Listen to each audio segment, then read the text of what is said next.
Buenos días. Nosotros vamos a presentarle cómo crear un API en Python.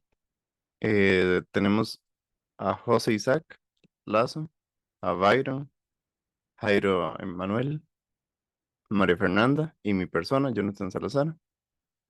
Primeramente, debemos asegurarnos de tener instalado Python en nuestro sistema. Para los proyectos de Python es recomendado utilizar un entorno virtual, que posteriormente se va a explicar. Como primer paso, entonces ejecutaremos un comando que se llama sudo apt update, que es para instalar paquetes de sudo y llevarlo a la versión más actual, en la cual va a tener librería.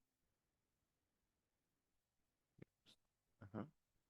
Normalmente va a pedir la contraseña, como es permisos de usuario, de superusuario, perdón.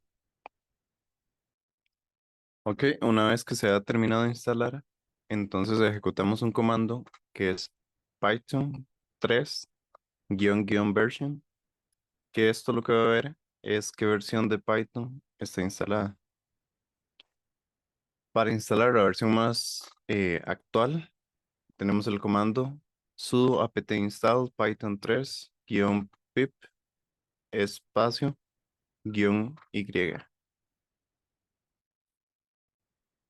Posteriormente, em, ya que tenemos Python instalado, vamos a instalar una librería que nos va a servir posteriormente.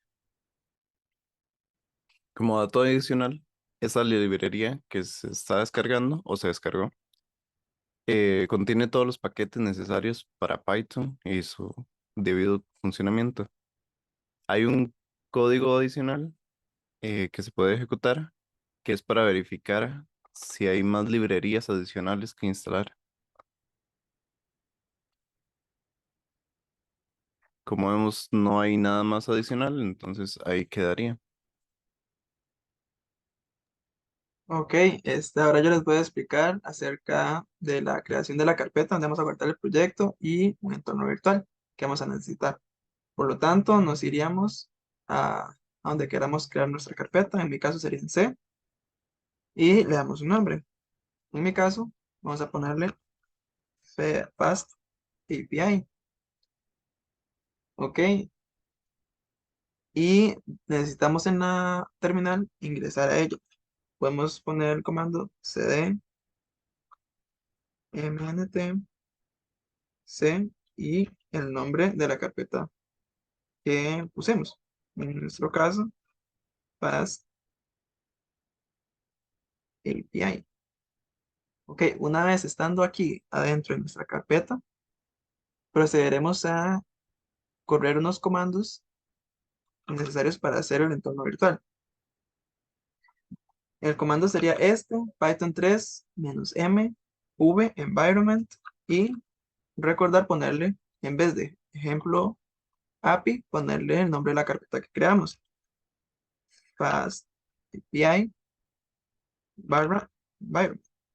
Le damos enter.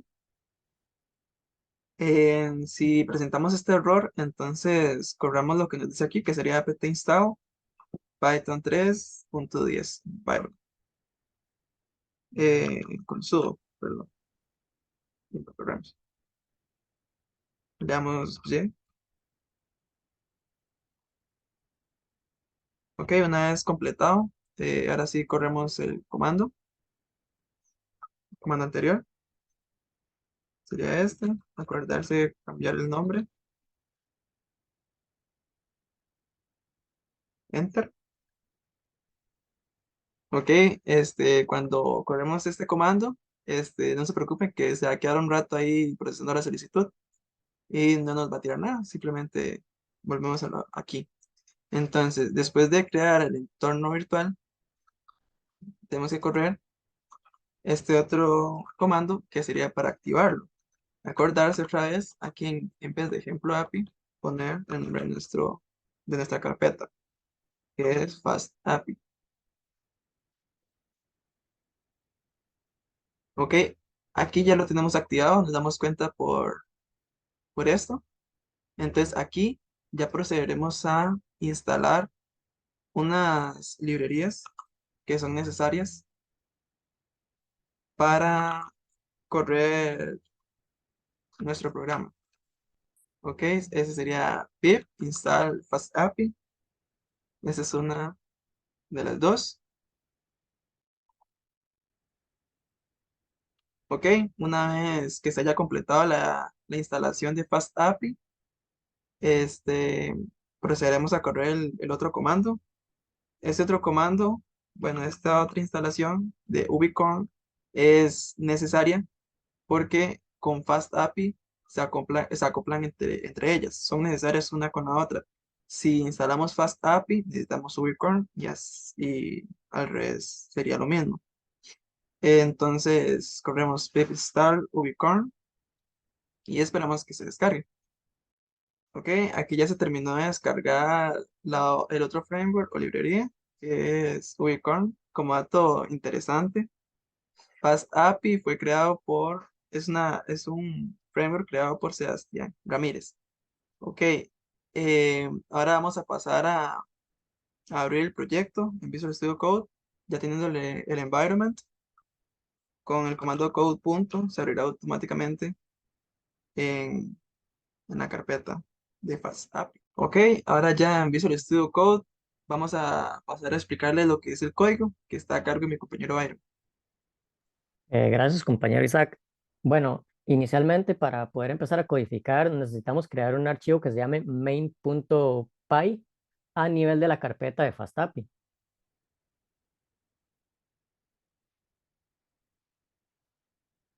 Una vez creada esta carpeta, debemos importar las clases de FastAPI y de Pydantic. Importar la clase de FastAPI es porque la clase de FastAPI es el módulo con un marco de desarrollo web, lo que ayuda a crear APIs más modernas y de una forma más rápida. Luego, el importar Pydantic es porque se importa la clase BaseModel de este módulo y esta es una biblioteca que proporciona herramientas para validar y analizar datos de Python, de archivos JSON. Luego, hacemos la instancia de FastAPI igualándolo a app. Esta línea crea la instancia de esta clase y le asigna la variable para utilizar sus configuraciones y manejar la aplicación. Luego creamos la clase película utilizando BaseModel por razones de lo que ya les expliqué anteriormente. Y como atributos le ponemos título, género y director, todos como strings. Seguido a esto, vamos a crear una base de datos en memoria para poder hacer el guardado de todos los datos que necesitamos. Ahora, nosotros estamos utilizando el decorador @app porque este @app viene de la instancia de FastAPI. A nosotros utilizar este decorador, le estamos diciendo a la aplicación que lo que venga después del punto va a ser un método de los que tiene FastAPI. En este caso, va a ser un get simple como explicación. Entonces, entre los paréntesis, nosotros metemos entre comillas la ruta que vamos a utilizar. Posteriormente, mi compañera María Fernanda le van a explicar los demás métodos, pero por el momento este es uno básico.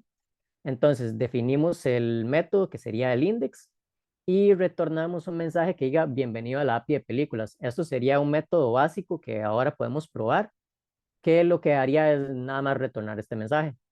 Ahora seguiría mi compañera María Fernanda explicándole los demás métodos. Seguido de esto, vamos a crear otros métodos. Entre ellos está este que se señala, que es para obtener el, el arreglo que contiene las películas en las bases de datos. Cada método está asociado a una ruta específica y también realiza una acción distinta. El segundo, pues es diferente porque lo que se hace es que maneja las solicitudes GET a la ruta que tiene, en donde el ID es un parámetro variable que representa el ID de una película. Entonces, lo que va a hacer es buscar una película en la base de datos con el ID que la persona le proporcione y si este se encuentra en el arreglo, pues lo retorna y de no ser así, entonces manda un mensaje diciendo que la película no fue encontrada. Seguido de este, también tenemos el método para agregar una película. Este método utiliza las solicitudes POST a la ruta y recibe una nueva película en el cuerpo de la solicitud y le agrega a la base de datos de películas, ¿verdad? En el arreglo. Eh, la película se pasa como un objeto película, ¿verdad? Y se espera que tenga propiedades como título, el ID y todo lo demás. Eh, y en caso de que ya se pueda agregar la película, entonces va a retornar un mensaje diciendo que la película fue agregada exitosamente. Ahora bien, tenemos otro método que maneja las solicitudes PUT, ¿verdad? En donde manda un parámetro ID, igual que el anterior, pero es para buscar si la película existe en el arreglo. Entonces, lo que va a hacer es recorrer todo el arreglo y si encuentra un ID que coincida con el ID que mandó el usuario, entonces lo que va a hacer es que va a crear un nuevo objeto película y va a ponerlo encima, digamos, de lo que es título, género y director. Entonces va a actualizar la información de esta película. Si lo hace, entonces retorna un mensaje de película actualizada exitosamente y en caso de que no encuentre el ID de esa película específica que está buscando el usuario, entonces va a retornar un mensaje que diga que la película no fue encontrada. Y por último, pues tenemos un método que maneja las solicitudes delete, ¿verdad? Que este básicamente lo que hace es que va a recibir igual un ID y va a recorrer la base de datos y si encuentra un ID igual al que es, introdució el usuario, va a remover esta película y va a retornar un mensaje que diga película eliminada exitosamente y en caso de que no encuentre una película con ese mismo ID, entonces va a retornar un mensaje que diga que la película no fue encontrada.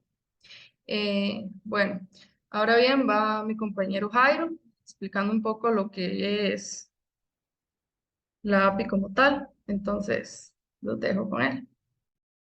Muchas gracias. Ahora, posteriormente a que el código para el funcionamiento del API esté completamente listo, entonces vamos a proceder con lo que es levantar el servidor. Entonces, para ello, debemos ejecutar un comando.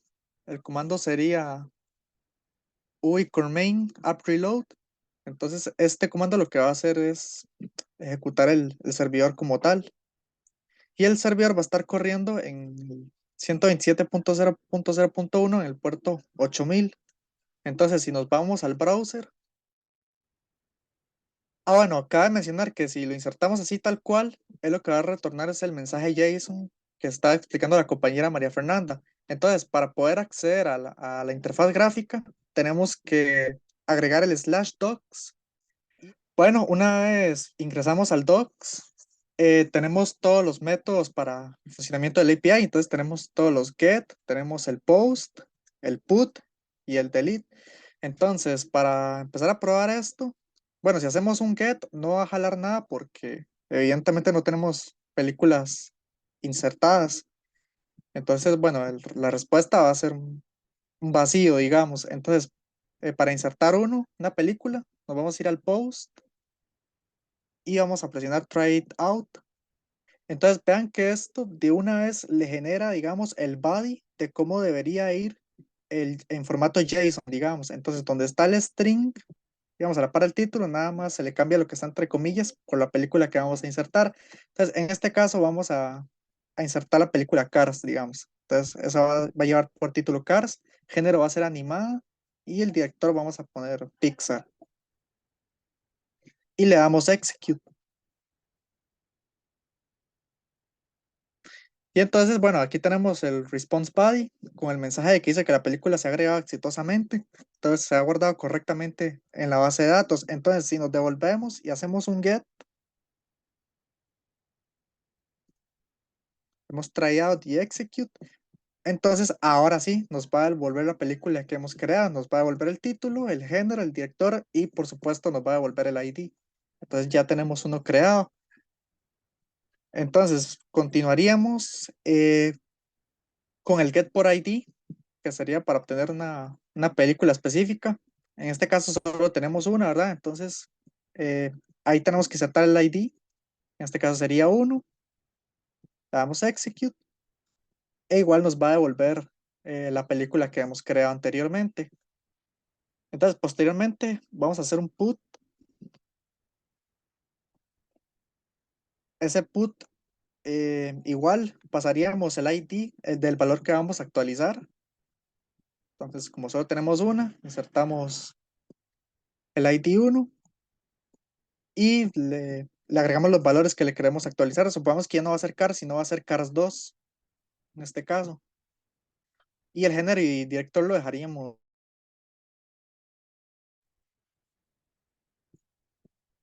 Y una vez más, presionaríamos Execute y ve que nos renderiza el mensaje en formato JSON que dice que la película ha sido actualizada exitosamente. Y ya por último, tendríamos el delete, que es nada más el ID para eliminar una película. Entonces, si queremos borrar esa película, agregaríamos el ID de esa peli y le daríamos execute. Y una vez más nos vuelve a mostrar el mensaje en JSON de que la película se va a borrar exitosamente. Y esto sería el funcionamiento de Fast API. En realidad es bastante sencillo. Es una interfaz que es bastante amigable con el usuario y es fácil de entender, es bastante intuitiva. Entonces esa es la gran ventaja de utilizar esta herramienta. Tal vez como un comentario final y dándole la razón a lo que decía el compañero Jairo, el uso de Fast API ayuda mucho a los desarrolladores, ya que como podrán ver en el ejemplo, la documentación es automática, se genera en base de Open API, lo que significa que se puede explorar y probar las funciones directamente desde el navegador sin tener que hacer una interfaz gráfica a mano, lo que facilita el desarrollo y la depuración de código. Además que al utilizar UI como servidor maneja gran cantidad de solicitudes de forma eficiente y esto ayuda a crear aplicaciones con alto rendimiento. Entonces, esto sería por nuestra parte. Les agradecemos su atención